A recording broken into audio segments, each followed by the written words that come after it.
হুসাইন বেলালের হাতটা ধরে বলল, বেলাল আপনি আজান দেন, আমরা আপনার আজানটা একটু শুনি।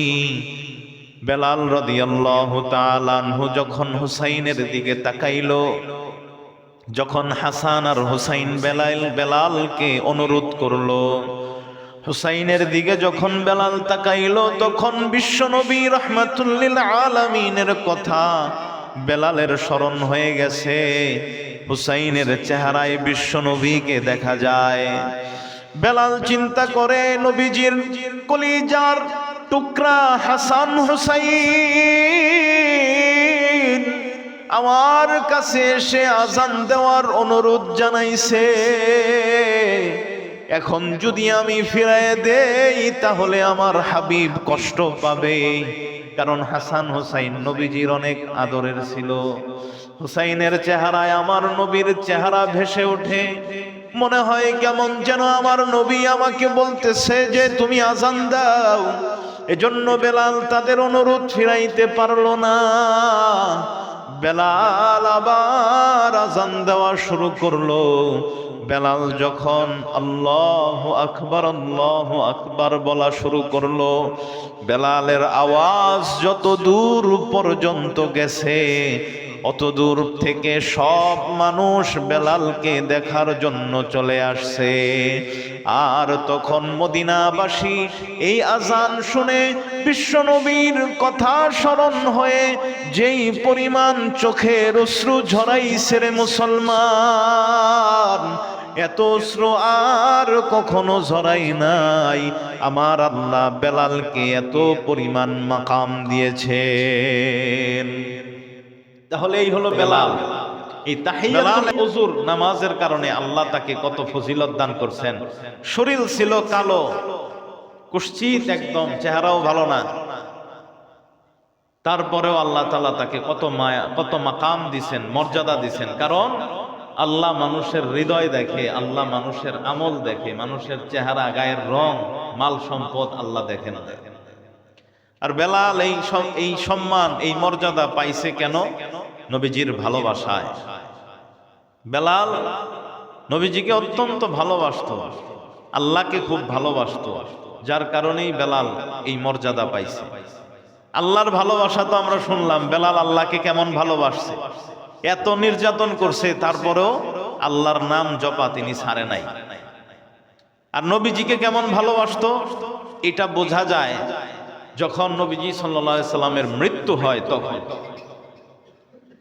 বিশ্বনবী রাহমাতুল লিল আলামিনের মৃত্যু হওয়ার পর হযরতে বেলাল রাদিয়াল্লাহু তাআলা আনহু, আবু বকর সিদ্দিক রাদিয়াল্লাহু তাআলা আনহু খলিফা হলেন।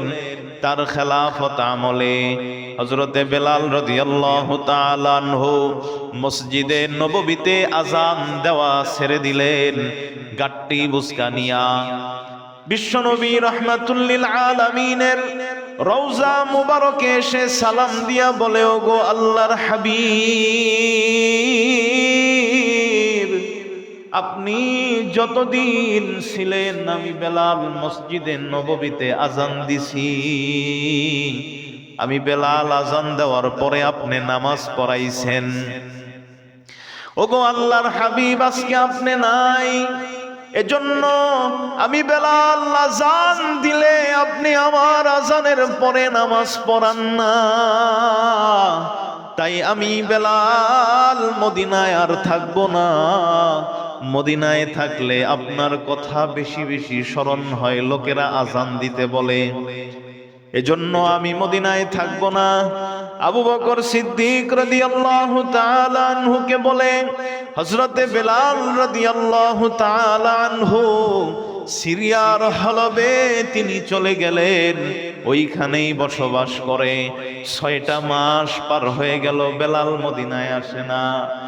বিশ্বনবী রাহমাতুল লিল আলামিন বেলালের ঘুমে, বেলালের স্বপ্নে এসে বেলালকে বলে, ও বেলাল, দুনিয়ার সব মানুষ আমার রওজায় এসে আমারে সালাম দেয়, কিন্তু বেলাল 6টা মাস হয়ে গেল তুমি আমার রওজায় এসে আমারে সালাম দাও না। কতদিন হয়ে গেল তোমার সালাম শুনি না রে বেলাল, আমার কথা কি তোমার মনে হয় না? হযরতে বেলাল রাদিয়াল্লাহু তাআলা আনহু ঘুম থেকে উঠে আর দেরি করলেন না, মদিনার দিকে রওনা করলেন। মদিনায় যখন বেলাল প্রবেশ করলেন, ছোট ছোট বাচ্চারা হযরতে বেলালকে দেখে ঘরে দৌড়ে গিয়ে মা বাবাকে ডাক দিয়া বলে, মা ও বাবা, মদিনায় বেলাল আসছে, মনে হয় নবীজিও আসবেন। কেননা নবীজি যখন জীবিত থাকতো বেলাল নবীজি সাল্লাল্লাহু আলাইহি ওয়াসাল্লামের আগে আগে চলতেন, প্রতিটা পথে বেলাল আগে চলতেন।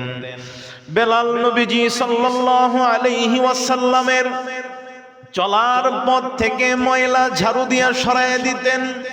বেলাল নবীজির চলার পথ থেকে কাঁটা সরায়া দিতেন।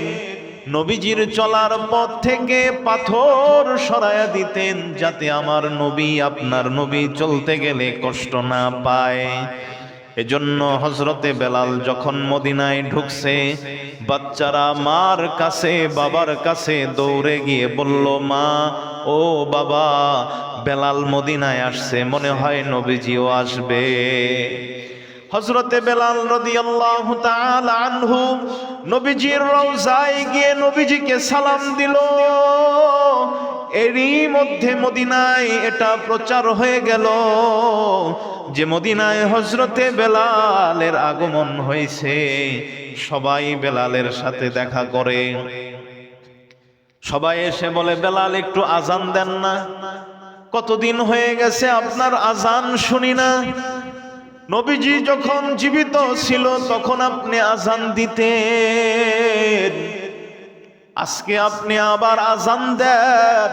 আপনার আজান শুনে আমরা আবার আগের সেই কল্পনার জগতে চলে যাই, আগের স্মৃতিগুলো আমরা মনে করি, নবীজির কথা আমরা একটু স্মরণ করি, আপনি আবার আজান দেন। হযরতে বেলাল রাদিয়াল্লাহু তাআলা আনহু বলে, না না, আমি আজান দিতে পারবো না।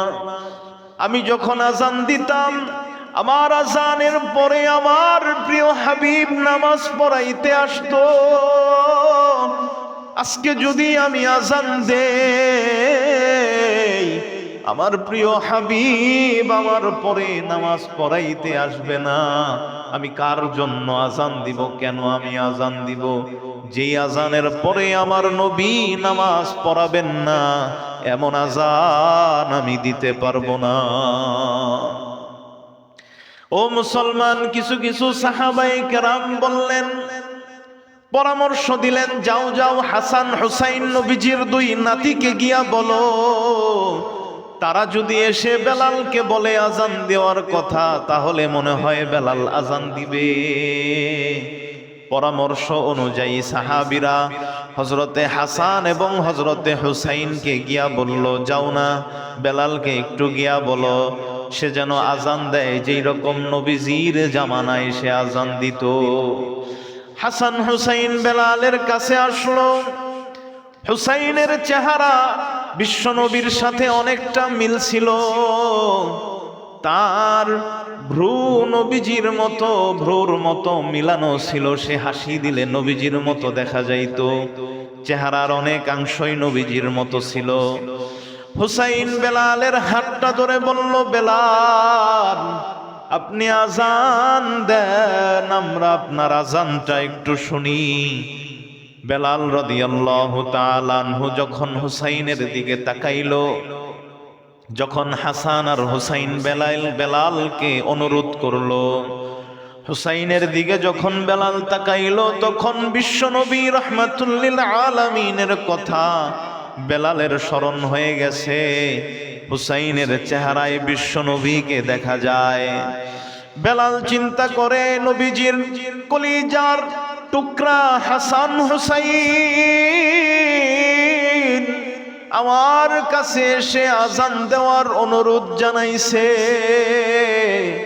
এখন যদি আমি ফিরায় দেই তাহলে আমার হাবিব কষ্ট পাবে, কারণ হাসান হুসাইন নবীজির অনেক আদরের ছিল। হুসাইনের চেহারায় আমার নবীর চেহারা ভেসে ওঠে, মনে হয় কেমন যেন আমার নবী আমাকে বলতেছে যে তুমি আজান দাও। এজন্য বেলাল তাদের অনুরোধ ফিরাইতে পারলো না। বেলাল আবার আজান দেওয়া শুরু করলো। বেলাল যখন আল্লাহু আকবার বলা শুরু করলো, বেলালের আওয়াজ যত দূর পর্যন্ত গেছে, অত দূর থেকে সব মানুষ বেলালকে দেখার জন্য চলে আসছে। আর তখন মদিনাবাসী এই আজান শুনে বিশ্বনবীর কথা স্মরণ হয়ে যেই পরিমাণ চোখের অশ্রু ঝরাইছে রে মুসলমান, এত অশ্রু আর কখনো ঝরাই নাই। আমার আল্লাহ বেলালকে এত পরিমাণ মাকাম দিয়েছেন।